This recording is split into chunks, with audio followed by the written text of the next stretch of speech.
Saudari-saudaraku yang terkasih, kita sering mendengar pesan bijaksana. Jangan sekali-kali melupakan sejarah, karena kita bisa belajar banyak dari dan melalui sejarah itu. Di balik kata-kata Musa yang dikutip di dalam kitab Ulangan yang tadi kita dengarkan sebagai bacaan pertama, ada suatu sejarah panjang bagi satu bangsa. Bangsa itu adalah umat Allah Perjanjian Lama. Secara sederhana, sejarah itu bisa ringkas dan disederhanakan seperti ini. Kepada bangsa itu dianugerahkan 10 perintah Allah sebagai ketetapan dan peraturan yang mesti dijalankan agar mereka menjadi bangsa yang unggul. Saya kutip, supaya kamu hidup dan memasuki serta menduduki negeri yang diberikan kepadamu oleh Tuhan. Kepada bangsa ini diberikan perintah, saya kutip, lakukanlah itu dengan setia, sebab itulah yang akan menjadi kebijaksanaanmu dan akal budimu di mata bangsa-bangsa lain yang tidak mempunyai peraturan dan ketetapan seperti itu. Ketika bangsa ini melakukan peraturan dan ketetapan itu dengan setia, buahnya adalah menjadi bangsa yang damai dan sejahtera.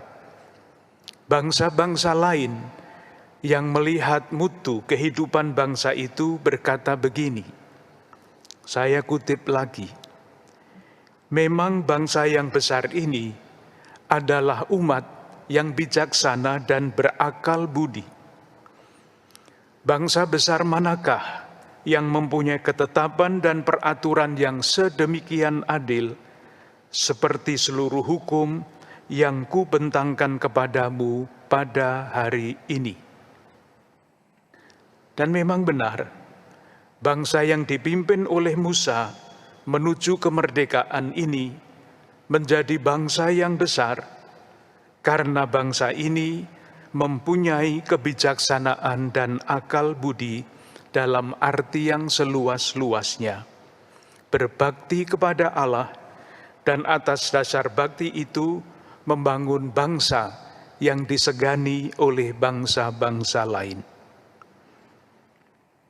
Namun, saudari-saudaraku yang terkasih, pada suatu titik, ketika bangsa itu sudah mulai merasakan kesejahteraan, bangsa ini lupa akan sejarah mereka, akan asal-usul mereka. Mereka ingin menjadi seperti bangsa-bangsa lain yang tidak mempunyai ketetapan dan peraturan seperti yang mereka miliki, yang dianugerahkan Tuhan kepada mereka melalui Musa. Singkat cerita, akibatnya bangsa ini hancur. Dalam sejarah, peristiwa itu terjadi pada tahun 587 sebelum Masehi. Saudari-saudaraku yang terkasih, pada tanggal 17 Agustus yang lalu, kita merayakan hari ulang tahun ke-76 Proklamasi Kemerdekaan Indonesia.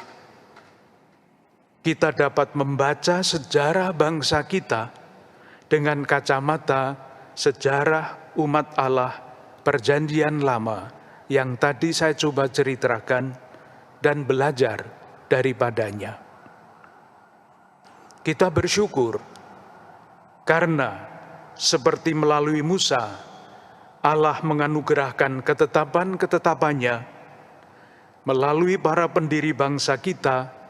Tuhan telah menganugerahkan kepada bangsa kita ketetapan dan peraturan-peraturan itu, yaitu Pancasila. Dengan berpegang teguh pada Pancasila dan mengamalkannya, kita berharap, bahkan yakin, bahwa bangsa kita dapat bertumbuh ke arah cita-cita kemerdekaan, yaitu menjadi bangsa yang semakin merdeka, semakin bersatu, semakin berdaulat, semakin adil dan makmur. Menjadi bangsa yang, tanda kutip, bijaksana dan berakal budi dalam arti yang seluas-luasnya.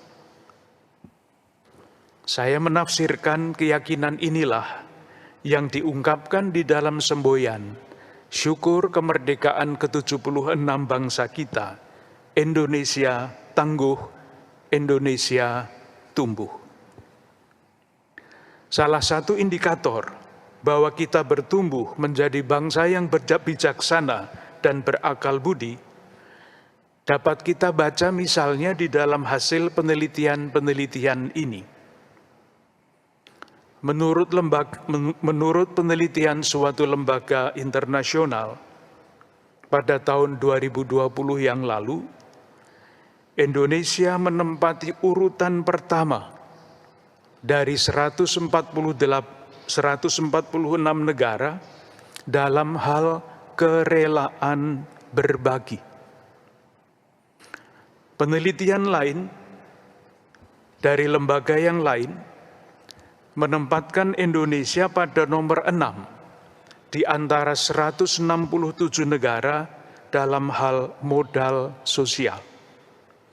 Masih banyak hal baik lain yang dapat diceritakan sepanjang perjalanan Indonesia selama 76 tahun ini.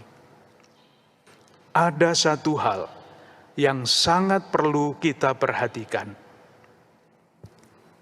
Seperti halnya pada suatu titik dalam sejarah mereka, umat Allah Perjanjian Lama mau meninggalkan ketetapan-ketetapan yang membuat mereka hidup sebagai bangsa yang bijaksana dan berakal budi.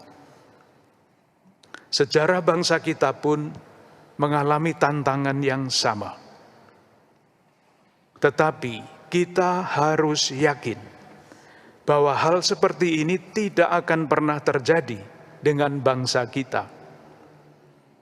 Para pendiri bangsa kita, para pahlawan bangsa kita, telah meninggalkan bagi kita suatu warisan yang amat mulia, yaitu semangat cinta tanah air, semangat bela negara, semangat bela bangsa. Kita juga harus yakin bahwa para pemimpin bangsa kita bersama seluruh warga bangsa dengan berpegang pada warisan itu akan mampu mengatasi segala macam hal yang merintangi perjalanan bangsa kita menuju cita-cita kemerdekaan. Marilah kita mengambil tanggung jawab kita masing-masing, sekecil apapun, sebagai umat Katolik, warga bangsa, untuk ikut memastikan bahwa semboyan Indonesia tangguh, Indonesia tumbuh, sungguh menjadi kenyataan yang terus berkembang. Semoga Tuhan memberkati niat-niat baik kita.